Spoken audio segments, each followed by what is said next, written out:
नमस्कार मित्रों, मैं महाराज कुमार गुप्ता आज की इस म्यूजिक क्लास में मित्रों आपको स्वागत करते हैं। मित्रों, जैसा कि आप सभी जानते हैं कि बिहार स्टेट 2024 और बीपीएससी टीआरई 3 का एग्जाम मित्रों आपको सर पर तांडव कर रहा है। उसके मद्देनजर मित्रों रखते हुए हम जैसे प्रतिदिन जैसे सुबह 8 बजे और रात्रि 8 बजे मित्रों वन लाइनर का मित्रों संगीत का रिवीजन क्लास आपको लेकर के आ रहे हैं, ताकि आप प्रतिदिन यदि मित्रों 100 प्रश्नों को यदि एक बार में यदि आप याद कर लेते हैं तो मित्रों निश्चित है कि आपका रिजल्ट हो जाएगा तो हो जाएगा।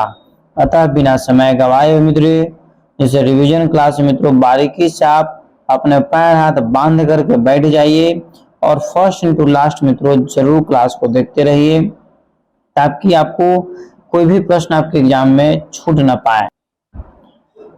कृष्णानंदन व्यासकृत राग कल्पद्रुम दूसरे खंड के संपादक कौन थे? मित्रों इस प्रश्न का आंसर आपका हो जाएगा नागेंद्र नाथ बसु। कृष्णानंद व्यासकृत राग कल्पद्रुम ग्रंथ का प्रथम खंड संगीत के किन विषयों से संबंधित है? तो मित्रों विभिन्न गायन विद्याओं की रचनाओं का संकलन से। राग कल्पद्रुम कहाँ से प्रकाशित हुई है? तो मित्रों वंगीय साहित्य परिषद कलकत्ता से। आईना ए अकबरी ग्रंथ में अकबर दरबार के कितने संगीतज्ञों का वर्णन मिलता है? तो 36 मतलब 36 संगीतज्ञों का वर्णन मिलता है आईना अकबरी में। किताब ए नौरस किस शताब्दी की कृति है? मित्रों 16वीं से 17वीं शताब्दी। किताब ए नौरस किस शताब्दी की कृति है? तो 16वीं से 17वीं शताब्दी। इस प्रकार मित्रों रिवीजन क्लास का मित्रों सेकंड नंबर पेज पर हम लोग ध्यान देंगे। फकीरुल्लाह कृत राग दर्पण किस राजा के आश्रय में लिखी गई? फकीरुल्लाह कृत राग दर्पण किस राजा के आश्रय में लिखी गई? तो मित्रों औरंगजेब के आश्रय में मित्रों लिखा गया। फकीरुल्लाह कृत राग दर्पण किस पुस्तक का अनुवाद है? तो मन कुतूहल का है। ठीक है, फकीरुल्लाह कृत राग दर्पण किस पुस्तक का अनुवाद है? तो मन कुतूहल का है। अब मित्रों आपको एग्जाम में पूछ सकता है कि राग दर्पण के लेखक कौन है? तो फकीरुल्लाह साहब हैं। अब मित्रों किसका अनुवाद किया हुआ है? तो मन कुतूहल का अनुवाद किया हुआ है। किताब ए नौरस किस संस्था द्वारा प्रकाशित की गई? तो भारतीय कला केंद्र दिल्ली। किताब ए नौरस किस संस्था द्वारा प्रकाशित की गई? तो भारतीय कला केंद्र दिल्ली। नायक बख्शोकृत सहरस का संपादन किसने किया? नायक बख्शोकृत सहरस का संपादन किसने किया? तो मित्रों प्रेमलता शर्मा। अगला प्रश्न आपका है कि मारी फुनंगमात कितने खंडों में प्रकाशित हुई है? तो 3 खंडों में मित्रों प्रकाशित हुई है। अगला प्रश्न मित्रों राजा नवाब अली खान ने किस भाषा में मरी फुनंगमात की रचना की? तो उर्दू भाषा में। अगला प्रश्न आपका है कि मुरक्का ए दिल्ली पुस्तक के लेखक का नाम बताइए। मुरक्का ए दिल्ली पुस्तक का नाम बताइए। तो मित्रों इस प्रश्न का आंसर आपको हो जाएगा दरगाह कुली खां। दरगाह कुली खां। अगला प्रश्न आपका है कि रिसाला ए जिक्र ए मुगनायने हिंदुस्तान के लेखक का नाम बताइए। तो मित्रों इनायत खां रसिक साहब। इनायत खां रसिक। अगला प्रश्न आपका है कि तोहफतुल्लाह हिंद के लेखक कौन है? तो मित्रों मिर्जा खां। तोहफतुल्लाह हिंद के लेखक कौन है? तो मिर्जा खां है। सरमाए इशरत पुस्तक के लेखक कौन है? तो सादिक अली खां। सरमाए इशरत पुस्तक के लेखक कौन है? तो सादिक अली खां। अगला प्रश्न मित्रों कि मीरात ए आफ्ताब नुमा ग्रंथ के लेखक का नाम बताइए। तो मित्रों अब्दुल रहमान शाह नवाज। मीरात ए आफ्ताब नुमा ग्रंथ के लेखक का नाम बताइए। तो अब्दुल रहमान शाह नवाज। किताब ए नौरस के लेखक जो कि किसने किया? किताब ए नौरस किस लेखक की रचना है? तो मित्रों इब्राहिम आदिल शाह द्वितीय। किताब ए नौरस किस लेखक की रचना है? तो इब्राहिम आदिल शाह द्वितीय। आईने ए अकबरी के लेखक का नाम बताइए। मित्रों अबुल फजल। आईने ए अकबरी पुस्तक मित्रों किसने लिखा? तो अबुल फजल। मित्रों यह रिवीजन क्लास है, बार बार मित्रों बता रहे हैं, यह जैसे रिवीजन क्लास है। रिवीजन क्लास में मित्रों फर्स्ट इनटू लास्ट आपको एग्जाम के मद्देनजर मित्रों रखते हुए वन लाइनर हम लोग प्रश्न लाते हैं, ताकि कम समय में मित्रों अधिक से अधिक प्रश्नों को हम मेरा दिमाग जैसे देख पाए, ताकि एग्जाम में हम आराम से सभी प्रश्नों का आंसर पकड़ लें। अगला प्रश्न आपका है कि मारिफ हुनंगमात पुस्तक के लेखक कौन है? तो नवाब अली खां। अगला प्रश्न मित्रों कि मदानुल मौसीकी किस संगीतज्ञ द्वारा लिखी गई है? तो मोहम्मद करमाइम द्वारा। नगमाते आसफी पुस्तक के लेखक का नाम बताइए? तो मोहम्मद रजा साहब। अगला प्रश्न मित्रों कि सहरस का संपादन किसने किया? तो डॉक्टर प्रेमलता शर्मा। राग दर्पण ग्रंथ के लेखक कौन है? तो फकीरुल्लाह साहब। सहरस ग्रंथ की रचयिता कौन है? तो नायक बख्शू। देखिएगा, ध्यान दीजिएगा मित्रों, सहरस का संपादन किसने किया? तो डॉक्टर प्रेमलता शर्मा। परंतु यदि पूछ देगा कि सहरस ग्रंथ के रचयिता कौन है, मतलब लेखक कौन है, तो नायक बख्शू है। दोनों अलग अलग मित्रों है, आपको बारीकी से याद रखना है। नायक बख्शू कृत सहरस में किन बंदिशों का संकलन है? तो मित्रों ध्रुपद का है। पुस्तक निहायतुल कमाल किस संगीतज्ञ द्वारा लिखी गई है? तो अमीर खुसरो द्वारा। पुस्तक निहायतुल कमाल किस संगीतज्ञ द्वारा लिखी गई है? तो अमीर खुसरो द्वारा। अगला प्रश्न मित्रों कि ग्रंथ नादिराती शाही किस मुगल सम्राट द्वारा लिखा गया है? तो शाह आलम द्वारा। माई म्यूजिक माई लाइफ पुस्तक के लेखक कौन है? तो मित्रों पंडित रविशंकर साहब। द सेक्रेट सिम्फोनी पुस्तक के लेखक का नाम बताइए? तो कृष्णा विशिष्ट। द सेक्रेट सिम्फोनी पुस्तक को किसने लिखा? तो मित्रों कृष्णा विशिष्ट। माई म्यूजिक माई लाइफ किसने लिखा? तो रविशंकर साहब। और ग्रंथ नादिर शाही जैसे किस मुगल सम्राट द्वारा लिखा गया? तो शाह आलम द्वारा। अ सॉर्ट ऑफ हिस्टोरिकल सर्वे पुस्तक के लेखक का नाम बताइए? तो BN भारतखंडे साहब। अ सॉर्ट ऑफ हिस्टोरिकल सर्वे पुस्तक के लेखक का नाम बताइए? तो BN भारतखंडे साहब। Introduction to the study of Indian music पुस्तक के लेखक कौन है? तो मित्रों इंजीनियर क्लीमेंट्स। ठीक है, इस प्रकार मित्रों अगले प्रश्न पर बारीकी से केयर कीजिएगा। द म्यूजिक ऑफ हिंदुस्तान पुस्तक के लेखक कौन है? AN Fox Strangways. The music of Hindustan पुस्तक के लेखक कौन है? तो मित्रों AN Fox Strange. Study of Dattilam. Study of Dattilam का लेखक का नाम बताइए? तो मुकुंद लाठ है। स्टडी ऑफ दतिलम के लेखक कौन है? तो मित्रों Mukund Lath. The story of Indian music. The story of Indian music के लेखक कौन है? तो मित्रों O Goswami. The story of Indian music के लेखक कौन है? ओ गोस्वामी साहब। Historical study of Indian music. Historical study of Indian music के लेखक का नाम बताइए? तो मित्रों Swami Prajnanand. Historical study of Indian music का नाम बताइए? तो मित्रों Swami Prajnanand. Music of India पुस्तक के लेखक का नाम बताइए? तो William Jones. Music of India पुस्तक के लेखक का नाम बताइए? तो विलियम जोन्स साहब। अगले प्रश्न पर मित्रों केयर कीजिएगा कि musical instrument of India. Musical instrument of India that means there history and development के लेखक कौन थे? तो मित्रों बी चैतन्य देव। अगला प्रश्न मित्रों introduction to the study Indian music. Introduction to the study Indian music के लेखक कौन है? तो मित्रों इंजीनियर क्लेमेंट साहब।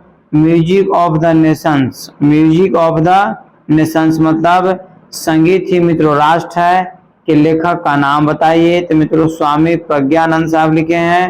And advance history of India के लेखक कौन है? तो MR गौतम व अन्य। ठीक है। A short historical survey of the music upper India अंग्रेजी संभाषण किस संगीत शास्त्री द्वारा दिया गया? तो मित्रों BN भारत खंडे साहब द्वारा। इस प्रकार मित्रों और बिना समय गवाए हुए अगले पेज पर मित्रों बारीकी से केयर कीजिएगा। और मित्रों यदि इस चैनल पर मित्रों पहली बार विजिट कर रहे हैं तो छोटा सा मित्रों आपसे रिक्वेस्ट है कि मित्रों चैनल को आप जरूर सब्सक्राइब कर लें, ताकि मित्रों इस चैनल पर संपूर्ण कोर्स मित्रों स्टेट का, BPSC का, बिहार SSC का, स्टेट का, रेलवे का, ALP का मित्रों संपूर्ण कोर्स करवाया जा रहा है। अतः मित्रों आप इस चैनल को जरूर सब्सक्राइब कर लें, ताकि आपको 100% हम सपोर्ट कर सकें। प्रश्न है कि a short historical survey of music of upper India का हिंदी अनुवाद जैसे किस संगीतज्ञ शास्त्री द्वारा किया गया? तो मित्रों अरुण कुमार सेन द्वारा। द म्यूजिक ऑफ हिंदुस्तान में कितने अध्याय हैं? तो 12 अध्याय हैं। ठीक है, 12 कहने का मतलब है कि 12 अध्याय है मित्रों। द म्यूजिक ऑफ हिंदुस्तान में कितने अध्याय हैं? तो 12 अध्याय हैं मित्रों। अगला प्रश्न आपका है कि यूनिवर्सल हिस्ट्री ऑफ म्यूजिक के लेखक कौन है? तो SM टैगोर साहब। यूनिवर्सल हिस्ट्री ऑफ म्यूजिक के लेखक कौन है? SM टैगोर साहब। अगला प्रश्न मित्रों कि यूनिवर्सल हिस्ट्री ऑफ म्यूजिक में किस प्रकार के संगीत की चर्चा है? यूनिवर्सल हिस्ट्री ऑफ म्यूजिक में किस प्रकार के संगीत की चर्चा है? तो मित्रों विभिन्न देशों का संगीत का चर्चा है। ठीक है, इस प्रकार मित्रों अगले प्रश्न पर हम लोग बारीकी से ध्यान देंगे। और मित्रों रिवीजन क्लास में आप बारीकी से बैठ करके मित्रों बारीकी से सुना कीजिए, और एक ही वीडियो को मित्रों दिन में या रात में जब भी समय मिले 3 बार 4 बार मित्रों रिपीट किया कीजिए, ताकि सभी प्रश्न आपको मेमोरी में चढ़ जाएगा। The Indian song of songs के नाम से किस ग्रंथ का अनुवाद किया गया है? तो गीत गोविंद का। गीत गोविंद के मित्रों लेखक कौन है? तो जयदेव साहब है, जो बंगाल के रहने वाले थे। और मित्रों यह संस्कृत में लिखा हुआ किताब है। The Indian song of songs के नाम से किस ग्रंथ का अनुवाद किया गया है? तो गीत गोविंद का। मित्रों अगला प्रश्न आपका है dictionary of south Indian music. Dictionary of south Indian music पुस्तक किस विद्वान द्वारा लिखी गई है? तो P. सांबा मूर्ति द्वारा। P. सांबा मूर्ति द्वारा dictionary of south Indian music पुस्तक किस विद्वान द्वारा लिखी गई है? तो मित्रों P. सांबा मूर्ति द्वारा। Music it's form function and value के लेखक कौन है? Music it's form function and value के लेखक कौन है? तो मित्रों स्वामी प्रज्ञानंद। स्वामी प्रज्ञानंद। अगले प्रश्न पर मित्रों ध्यान दीजिएगा। राग झिलप किस संगीतज्ञ द्वारा बनाया गया? राग झिलप किस संगीतज्ञ द्वारा बनाया गया? तो मित्रों अमीर खुसरो द्वारा मित्रों राग झिलप जैसे मित्रों बनाया गया है। राग दरबारी कन्हाड़ा किस संगीतज्ञ द्वारा बनाया गया? तो तानसेन द्वारा। राग दरबारी कन्हाड़ा किस संगीतज्ञ द्वारा बनाया गया? तो तानसेन द्वारा। अगले प्रश्न पर मित्रों केयर कीजिएगा कि राग भुवनेश्वरी किस संगीतज्ञ की रचना है? राग भुवनेश्वरी किस संगीतज्ञ की रचना है? तो मित्रों अलाउद्दीन खां की रचना है। 12 प्रकार के श्याम रागों की रचना का श्रेय किस संगीतज्ञ को दिया जाता है? तो मित्रों सुल्तान हुसैन सर्की को। 12 प्रकार के श्याम रागों की रचना का श्रेय किस संगीतज्ञ को दिया जाता है? तो मित्रों सुल्तान हुसैन सर्की को। राग तिलक श्याम किस संगीतज्ञ की रचना है? तो मित्रों रविशंकर साहब का है। राग तिलक श्याम किस संगीतज्ञ की रचना है? तो मित्रों रविशंकर साहब का है। राग मांझ खमाज किस संगीतज्ञ की रचना है? तो मित्रों अलाउद्दीन खां की है। राग मांझ खमाज किस संगीतज्ञ की रचना है? तो मित्रों बताते चलें कि अलाउद्दीन खां का है। और राग मियाँ की तोड़ी किस संगीतज्ञ द्वारा बनाया गया? तो मित्रों तानसेन द्वारा। राग मियाँ की तोड़ी किस संगीतज्ञ द्वारा मित्रों बनाया गया? तो तानसेन द्वारा। इस प्रकार मित्रों अगले पेज पर बारीकी से क्लियर कीजिएगा कि राग अनंग रजनी किस संगीतज्ञ की कृति है? राग अनंग रजनी किस संगीतज्ञ की कृति है? तो मित्रों आचार्य बृहस्पति साहब का है। मित्रों प्रतिदिन वर्तमान समय में रिवीजन में मित्रों 20 मिनट से 25 मिनट के अंदर मित्रों 100 प्रश्नों का आपको रिवीजन करवा दिया जाएगा। ताकि मित्रों कम समय में आपको अधिक से अधिक प्रश्नों का आंसर मित्रों याद हो जाए। राग गांधी मल्हार किस संगीता के द्वारा बनाया गया? तो कुमार गंधर्व द्वारा। राग साजगिरी की रचना किस संगीता के द्वारा किया गया? तो मित्रों अमीर खुसरो द्वारा। राग साजगिरी की रचना किस संगीता के द्वारा किया गया? तो मित्रों अमीर खुसरो द्वारा। राग गांधी बिलावल की रचना किस संगीतकार ने किया? तो मित्रों अलाउद्दीन खां ने किया। राग गांधी बिलावल की रचना जैसे किस संगीतकार ने किया? तो अलाउद्दीन खां ने किया। राग जौनपुरी किस संगीता के द्वारा बनाया गया? तो सुल्तान हुसैन शाह सरकी द्वारा। राग जौनपुरी किस संगीता के द्वारा बनाया गया? तो मित्रों सुल्तान हुसैन शाह सरकी के द्वारा बनाया गया है। अगले प्रश्न पर मित्रों बारीकी से क्लियर कीजिएगा। राग मोहन कौन सी किस संगीतज्ञ की कृति है? तो मित्रों रविशंकर साहब का। राग मोहन कौन सी किस संगीतज्ञ की कृति है? तो पंडित रविशंकर साहब का। मित्रों अगला प्रश्न आपका है, राग मधु कौन से किस संगीतज्ञ द्वारा बनाया गया? तो आमिर खां के द्वारा। राग लगनधार राग लगन गंधार जैसे किस संगीतज्ञ के द्वारा बनाया गया? तो कुमार गंधर्व द्वारा। प्रभात रंजनी की रचना करने वाले संगीतज्ञ का नाम बताइए? तो आचार्य बृहस्पति देव। ठीक है, प्रभात रंजनी की रचना करने वाले संगीतज्ञ का नाम बताइए? तो आचार्य बृहस्पति देव। मित्रों अगला प्रश्न आपका है, राग परमेश्वरी किस संगीतज्ञ द्वारा बनाया गया? तो रविशंकर द्वारा। राग परमेश्वरी किस संगीतज्ञ द्वारा बनाया गया? तो मित्रों पंडित रविशंकर द्वारा। अगला प्रश्न आपका है, ध्यान दीजिएगा मित्रों, राग हेम विहाग की रचना करने वाले संगीतज्ञ का नाम बताइए? राग हेम विहाग की रचना करने वाले संगीतज्ञ का नाम मित्रों अलाउद्दीन खां। क्या नाम है? अलाउद्दीन खां। राग हेमंत भैरव की संगीतज्ञ की कृति है? देखिए सिर्फ उससे मित्रों भैरव जोड़ दिया है कि राग हेमंत भैरव की संगीतज्ञ की कृति है, तो मित्रों अलाउद्दीन खां। अगले प्रश्न पर मित्रों क्लियर कीजिएगा कि राग पलाश काफी किस संगीतज्ञ द्वारा बनाया गया? पंडित रविशंकर द्वारा। राग रात का माधवा। राग रात का माधवा किस संगीतज्ञ की रचना है?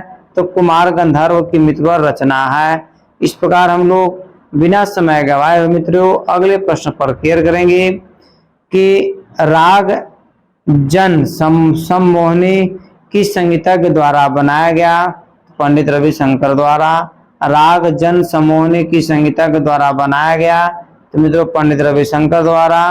राग चंडिका की संगीतज्ञ की रचना है? तो मित्रों अलाउद्दीन खां की रचना है। राग चंडिका की संगीतज्ञ की रचना है? तो मित्रों अलाउद्दीन खां की रचना है। अगला प्रश्न आपका है, राग गांधी किस संगीतज्ञ की कृति है? तो मित्रों अलाउद्दीन खां का। राग चंडिका किस संगीतज्ञ की रचना है? तो अलाउद्दीन खां का। और राग गांधी किस संगीतज्ञ की कृति है मतलब रचना है? तो अलाउद्दीन खां का। राग केदार मांझ किस संगीतज्ञ द्वारा बनाया गया? तो अलाउद्दीन खां द्वारा। राग केदार मांझ किस संगीतज्ञ द्वारा बनाया गया? तो मित्रों अलाउद्दीन खां के द्वारा। राग सहेली तोड़ी किस संगीतज्ञ की रचना है? तो कुमार गंधर्व की। राग सहेली तोड़ी किस संगीतज्ञ की रचना है? तो कुमार गंधर्व की। इस प्रकार मित्रों और अगले प्रश्न पर बारीकी से क्लियर कीजिएगा कि राग बाखरेज किस संगीतज्ञ द्वारा बनाया गया? तो अमीर खुसरो द्वारा। राग बाखरेज किस संगीतज्ञ द्वारा बनाया गया? तो अमीर खुसरो के द्वारा। राग दुर्गेश्वरी किस संगीतज्ञ की रचना है? तो अलाउद्दीन खां का। राग दुर्गेश्वरी किस संगीतज्ञ की रचना है? तो अलाउद्दीन खां का। अगला प्रश्न मित्रों, राग बेदी की ललित। राग बेदी की ललित किस संगीतज्ञ द्वारा बनाया गया? तो दिलीप चंद्र बेदी द्वारा। अगला प्रश्न आपका है कि राग मियाँ की मल्हार की रचना का श्रेय किस संगीतज्ञ को दिया जाता है? मित्रों इस प्रश्न का आंसर बहुत ही हाईलाइटेड है, तो इसका आंसर हो जाएगा तानसेन द्वारा। राग मियाँ की मल्हार की रचना का श्रेय किस संगीतज्ञ को दिया जाता है? तो मित्रों तानसेन को दिया जाता है। अगला प्रश्न मित्रों, राग भगवती किस संगीतज्ञ की प्रस्तुति है? राग भगवती किस संगीतज्ञ की प्रस्तुति है? मित्रों अलाउद्दीन खां का। बिलास खानी तोड़ी के रचनाकार का नाम बताइए। बिलास खानी तोड़ी के रचनाकार का नाम बताइए। तो मित्रों बिलास खां। बिलास खानी तोड़ी के रचनाकार कौन है? तो बिलास खां है। इस प्रकार मित्रों अगले प्रश्न पर केयर कीजिएगा कि राग फरदोस्त किस संगीतज्ञ द्वारा बनाया गया? राग फरदोस्त किस संगीतज्ञ द्वारा बनाया गया? तो मित्रों अमीर खुसरो द्वारा। और राग जयती बसंत किस संगीतज्ञ द्वारा बनाया गया? तो फकीरुल्लाह साहब द्वारा। राग जयती बसंत किस संगीतज्ञ द्वारा बनाया गया? तो फकीरुल्लाह साहब के द्वारा। मियाँ की सारंग किस संगीतज्ञ की कृति है? तो मित्रों इस प्रश्न का आंसर हो जाएगा तानसेन। ठीक है, मियाँ की सारंग किस संगीतज्ञ की कृति है? तो तानसेन की है। राग गौरी मंजरी किस संगीतज्ञ द्वारा बनाया गया? तो अली अकबर खां। मित्रों अगला प्रश्न आपका है कि राग अंडाना केदार किस संगीतज्ञ द्वारा लिखा गया? तो फकीरुल्लाह साहब द्वारा। इस प्रकार मित्रों बिना समय गवाए हुए अगले पेज पर मित्रों बारीकी से केयर कीजिएगा। मित्रों ध्यान दीजिएगा कि राग गनम किस संगीतज्ञ की देन है? तो मित्रों अमीर खुसरो साहब का है। अगला प्रश्न आपका राग दीपावली की रचना किस संगीतज्ञ की देन है? मित्रों अति महत्वपूर्ण प्रश्न यह है कि राग दीपावली की रचना किस संगीतज्ञ की देन है? तो मित्रों पन्नालाल घोष की है। और पन्नालाल घोष मित्रों क्या बजाते हैं? तो बांसुरी वादक हैं। क्या बजाते हैं? बांसुरी। अगला प्रश्न है आपका कि राग सरपदा किस संगीतज्ञ की देन है? तो मित्रों अमीर खुसरो की देन है। और राग कामेश्वरी किस संगीतज्ञ द्वारा बनाया गया? तो पंडित रविशंकर द्वारा। और इमन किस संगीतज्ञ की रचना है? तो मित्रों अमीर खुसरो की है। इमन किस संगीतज्ञ की रचना है? तो अमीर खुसरो की है। राग नट भैरव की रचना किस संगीतज्ञ ने की है? तो रविशंकर साहब है। राग नट भैरव की रचना जैसे मित्रों किस संगीतज्ञ की देन है? तो मित्रों रविशंकर साहब का। और राग कामेश्वरी मित्रों को किसने लिखा है? तो रविशंकर साहब ही लिखे हैं। इस प्रकार मित्रों अगले पेज पर बारीकी से केयर कीजिएगा कि अमीर खुसरो की रचनाओं में किस उपनाम का प्रयोग मिलता है? तो आशिक रंग का। किस संगीतज्ञ की रचना मन रंग उपनाम से मिलता है? तो भूपत खां का। किस संगीतज्ञ की रचना मन रंग उपनाम से मिलता है? तो भूपत खां। नेमत खां की रचना किस उपनाम से मिलता है? नेमत खां की रचना किस उपनाम से मिलता है? तो मित्रों सदा रंग। अगला प्रश्न आपका मित्रों कि अदा रंग उपनाम से रचना करने वाले संगीतज्ञ का नाम क्या था? अदा रंग उपनाम से रचना करने वाले संगीतज्ञ का नाम क्या था? तो मित्रों फिरोज खां नाम था। अगला प्रश्न आपका है कि बहादुर शाह जफर ने अपनी बंदिशों में किस उपनाम का प्रयोग किया है? तो सोख रंग का। बहादुर शाह जफर ने अपनी बंदिशों में किस उपनाम का प्रयोग किया है? तो सोख रंग का। मित्रों आपको बताते चले कि यह आज का अंतिम पेज है और मित्रों बारीकी से आपको सुनने की जरूरत है। मित्रों ध्यान दीजिएगा कि वाजिद अली शाह की रचनाएं किस उपनाम से मिलती है? वाजिद अली शाह की रचनाएं किस उपनाम से मिलती है? तो मित्रों अख्तर पिया के नाम से मिलती है। कुतुब बख्श अपने बंदिश में किस उपनाम का प्रयोग करते थे? तो तानरस खां का। कुतुब बख्श अपनी बंदिश में किस उपनाम का प्रयोग करते थे? तो मित्रों तानरस खां का। अलादिया खां ने किस उपनाम का प्रयोग अपनी बंदिश में किया है? तो मित्रों अहमद पिया का। अलादिया खां ने किस उपनाम का प्रयोग अपने बंदिश में किया है? तो मित्रों अहमद पिया से नाम से मित्रों जैसे प्रयोग किया है। अगला प्रश्न आपका है कि महबूब खां किस उपनाम से प्रचलित हैं? महबूब खां का मित्रों उपनाम क्या था? तो मित्रों बताते चले कि महबूब खां का मित्रों उपनाम दरस पिया था। अगला प्रश्न मित्रों आपका बारीकी से केयर कीजिएगा कि अमान अली खां अपनी बंदिश में किस उपनाम का प्रयोग करते थे? तो मित्रों अमर का नाम मित्रों प्रयोग करते थे। अमान अली खां अपनी बंदिश में किस उपनाम का प्रयोग करते थे? तो मित्रों अमर का प्रयोग करते थे। इस प्रकार मित्रों आज का क्लास मित्रों यहीं पर समाप्त किया गया। यदि मित्रों इस चैनल पर पहली बार विजिट कर रहे हैं तो मित्रों प्यारा सा एक हमको सब्सक्राइब दे दीजिए कर दीजिए मित्रों, छोटा सा एक लाइक कीजिए और मित्रों शेयर करना मित्रों ना भूलें। मित्रों आपको यह वीडियो क्लास आपका कैसा लगा मित्रों कमेंट्स में आप जरूर बताइए, क्योंकि मित्रों अब हम एमसीक्यू नहीं लेकर के मित्रों रिवीजन क्लास मित्रों प्रतिदिन लेकर के आ रहे हैं। और मित्रों बताते चले कि जितने भी मित्रों पेड फॉर कोर्स मित्रों जैसे खरीद लिए पेड फॉर पीडीएफ, उनको मित्रों प्रतिदिन ग्रुप में मित्रों सभी क्लास की सुविधा मित्रों दिया जा रहा है और सभी मित्रों जैसे भरपूर आनंद उठा रहे हैं। इसके लिए सभी को दिल से धन्यवाद। इसी तरीका से तैयारी करते रहिए, जीवन में निरंतर आगे बढ़ते रहिए, स्वस्थ रहिए, मस्त रहिए। एक बार प्रेम से बोलिए भारत माता की जय।